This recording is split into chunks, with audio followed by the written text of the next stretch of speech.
Hello everyone, it is Wednesday, June the 18th, Minute Plus Meditation here. First reading is taken from 2 Corinthians, we're still there.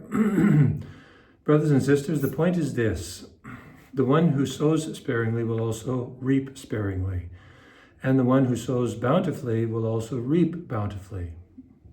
Okay, what goes around comes around kind of thing.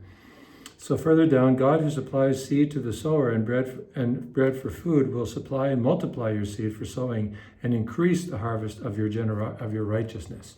So what's Paul getting at here? Something it's always applicable, and that is the point of generosity, the virtue of generosity. Another word for this is magnanimity, a largeness of heart, a bigness of heart, a generous heart. It's so easy to kind of sink in on ourself, to what I call fall into the multiplying mentality or the times mentality. I've done this for you 10 times. I'm sick and tired of it. You haven't done it for me 10 times. You've only done it 2 times or maybe no times. But why am I doing it in the first place is the question we need to ask ourselves. Am I doing it because I look for something in return, or because the joy is in giving per se? It's the joy, the generosity is just the right thing to do per se, in and of itself. And that's something that we always need to be on guard about, be examining. When you're generous, why are you generous? So that the other can be generous to you, or just to be generous? That's the best way to be. God is generous that way to you and me. Something to think about.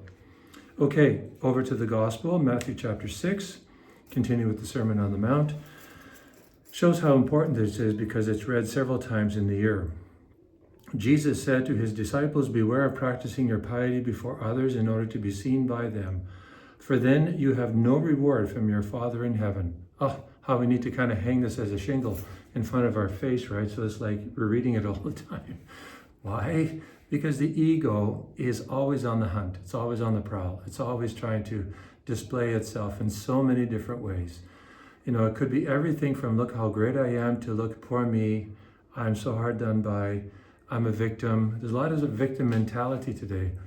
And, we need to basically grow up and think less of ourselves, not think of ourselves less, but think less of ourselves, not be so focused on me, myself, and I, the imperial unholy trinity. We need to think about others. We need to think about doing good for the sake of doing good, because God is so good to you and me. And most of the time people are good to us by the services they perform, but even if it's not the case, we should still try to do good anyways. That's what Mother Teresa taught us. So remember this as you go throughout your day. God bless you.